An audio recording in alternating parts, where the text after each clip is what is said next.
Unhealthy smoothies might be slowly ruining your liver. You've probably been told smoothies are one of the healthiest choices you can make. A glass full of fruits, maybe some greens, a dash of almond milk. It seems like the perfect breakfast or post-workout snack. I thought so too. Until I found out the truth. What if I told you that your daily smoothie could actually be damaging your liver? Yes, the same drink you thought was cleansing and healing your body might be doing the exact opposite. Let's break it down. Over the last decade, smoothies have become a massive trend. You see them everywhere, at gyms, coffee shops, juice bars, and all over Instagram. They're colorful, convenient, and praised by influencers and wellness gurus alike. The message is always the same.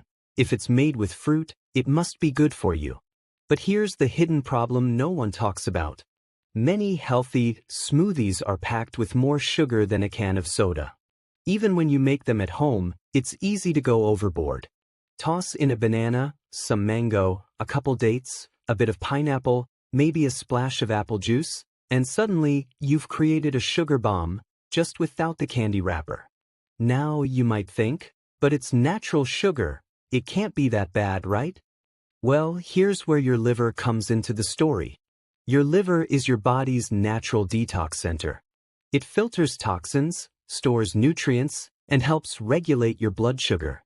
But when you give it too much fructose, which is the type of sugar found in fruit, your liver starts to struggle.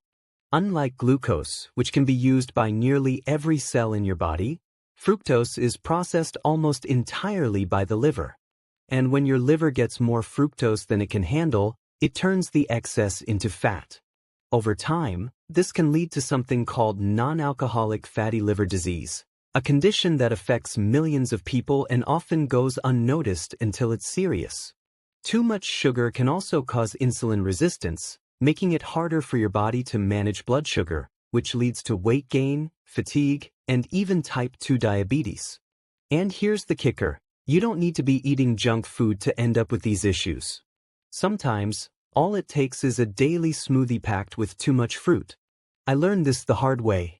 A few years ago, I started drinking green smoothies every single morning. I filled them with bananas, dates, honey, almond milk. It tasted great and made me feel like I was doing something good for my body. But over time, I started noticing weird symptoms. I was feeling more tired than usual. My skin broke out. My digestion was off. I even started gaining weight around my stomach, despite eating clean. Eventually, I went for a checkup. Blood work revealed that my liver enzymes were elevated, a sign that my liver was under stress. Turns out, my so-called healthy habit was quietly overwhelming my liver with sugar every single day. That was a wake-up call. But I didn't quit smoothies altogether. I just got smarter about how I made them. So if you're someone who loves smoothies but wants to avoid damaging your liver, here's what I recommend. First, limit the fruit. One small serving is enough, like half a banana or a small handful of berries. Second, always add protein or healthy fat. This slows down the sugar spike and keeps you feeling full. Try adding nut butter, chia seeds, or a scoop of protein powder. Third, go heavy on the greens. Spinach, kale, cucumber, even zucchini, these are low in sugar and full of fiber and micronutrients that your liver loves. Fourth, skip the juice base. Fruit juice adds a ton of sugar without the fiber. Instead, use water, unsweetened almond milk, or coconut water in moderation. When you make these small changes, you turn your smoothie from a sugar bomb into a liver-friendly meal that actually supports your health instead of silently harming it. Let's recap. Too much fruit sugar, especially in smoothies, can overwhelm your liver. This can lead to fatty liver disease, insulin resistance, and chronic inflammation, even if you think you're eating healthy. But by limiting fruit, adding protein and fats, loading up on greens, and skipping the juice, you can enjoy smoothies without hurting your body.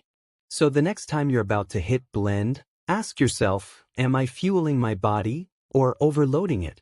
If this surprised you, hit the like button and let me know in the comments. What do you usually put in your smoothie? And share this video with someone you care about, because they deserve to know the truth too. Thanks for watching. Stay healthy, stay informed, and I'll see you in the next one.